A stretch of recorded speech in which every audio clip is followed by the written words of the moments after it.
Hey there! So spring is here and I still didn't show you any of the things that I made in winter, and I made quite a few but I didn't share anywhere because I made them for my holidays and I was really focused to, just finish them so I can take them with me for my holidays. And spoiler alert, they are all summer pieces. Hopefully I will be able to wear them soon at home as well. But without further ado, let's start. And the first thing that I made was actually not for me but for my husband, and it is this muslin shirt. This shirt is definitely not perfect, but I'm really proud of it because I made quite a few details that I've never made before. For example, this button placket and this sleeve placket as well. Even the collar, it was like my second collar ever. So yeah, I'm really proud of it. The fabric is muslin and the pattern is from Burda. I don't remember the issue, but I will put it in the description box below, as well as the links to all the patterns that I use for the things that I will show you. After making this shirt, I had a little bit of this fabric left, so I wanted to make something simple for me, and I made this Morning Glory top. The pattern is by Sarah Kirsten and it is actually not a regular pattern but rather the description how to draft a pattern for your measurements. I've seen it on Instagram and I thought it looked cute, but I wasn't really sure if it would turn out cute on me and if I would really wear it, but I really love it. I think it is extremely cute. And I like wearing it both ways, so the tie up you can wear either on the front or on the back. I really recommend this pattern. It's really easy to assemble. The only challenge probably is hemming this diagonal edge here and a little bit of a curved edge along the neckline, but other than that it's really simple and it's very cute. Another thing is this midi / maxi skirt. The pattern is from a small Polish design company called Ultra Maszyna, and this pattern is called Ephemera skirt. I had just 1 meter of this viscose. My idea was that I wanted to make a simple skirt, but I wanted some detail, and then I came across this pattern with this buttons on the front. The only issue that I have with it is that the button loops are cotton bias, so they are a little bit stretchy, and I'm not sure if it's my fault that they stretched, that you can see this inside panel when I'm wearing it, or if I just should maybe sew the buttons a little bit deeper. But it's not a big issue, and other than that I think it's really successful project. It's not the kind of pattern that I would usually wear, but with this simple skirt I don't really mind it with like solid color top. Another thing is it's very popular pattern. It's called Lola tank and it's from a company Stay Stitch. I love the shape of it and I love that it's just a simple jersey top but with a little bit of a twist, so I like that. This is the first version I made. The fabric is just a regular jersey, but I got it as a remnant for a very low price at my local fabric store because it was a little bit dirty, so I thought it could work as a toile fabric. And the pattern instruction says that if a pattern doesn't have a good recover, you should probably size down, and I did that, but it was a mistake because this pattern is not as stretchy as it would be required to size down. I still can wear it, but it is a little bit tight, but I still like it. I will wear it definitely. I like this color. But then I didn't give up and I made another version and I sized up. This size is a lot better for me, and because it was not as tight, I added also a top stitching. This is probably the most beautiful top stitching that I've ever made, but it's not very visible because it's black on black. Sure, it will be one of my favorite tops to wear in the summer. And another thing is this bodysuit.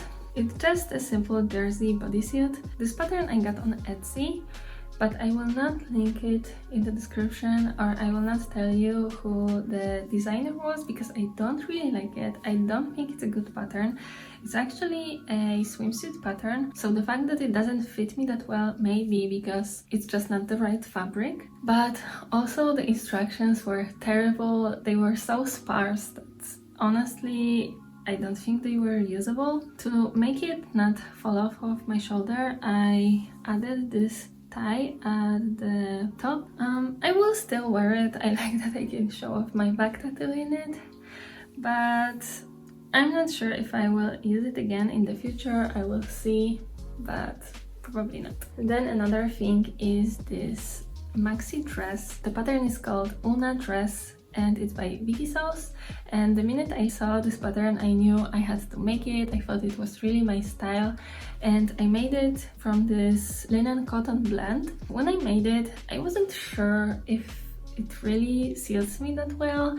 I wasn't sure about the neckline. I thought it looked really good on other people, but on me I wasn't sure. But then I took it on my holidays, I wore it one evening, and now I really like it. I don't know what changed, but now yeah, I really like it. It's really great for summer, especially in this fabric. It's really breathable, really easy to wear. It's really interesting, so I don't think I have to accessorize a lot, and it wasn't really complicated to make. It took me a lot of time because there is a lot of hemming, a lot of tunnels for all these elastics, and also I managed to sew the bodice and the skirt together wrong, and I really didn't know what was happening. So if you're ever to make this dress, then make sure you sew the bodice on the skirt the right way. And I had like 1 meter of this fabric left, and I decided to make shorts. I wanted something really simple that I could just make in one day, and I chose a pattern from Burda Easy. There are just these elasticated waistband shorts. They have pockets.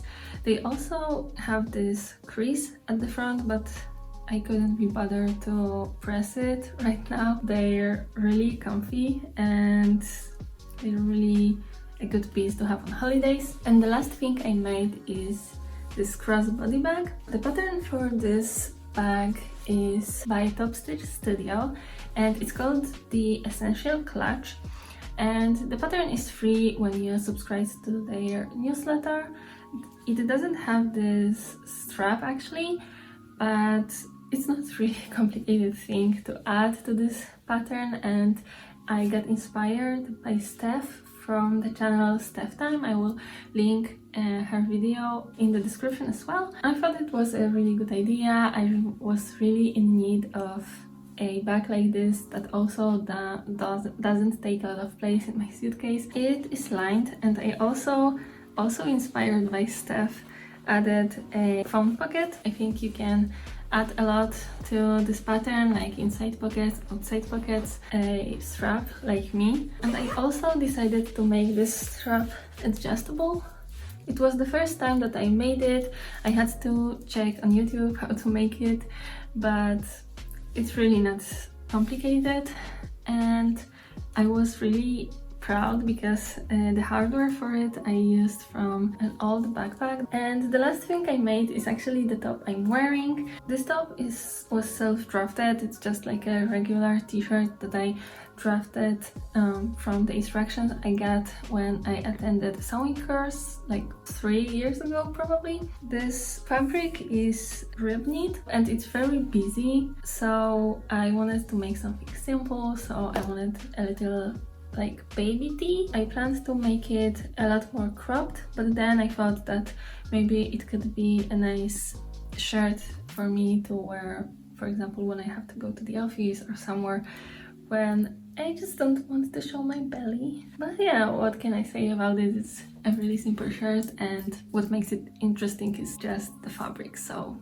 yeah. Let me know which thing you like the most from what I made. My favorites are the Una dress, the Lola tank, and the morning glory top. These are the patterns that I will probably use again, which is always a good thing. I hope to make more pieces in spring, and I hope I will be able to share them with you. So if you'd like to see it, then consider subscribing, and if you like that video, then make sure to click the thumbs up. I think that's it from me today, so see you in the next one. Bye!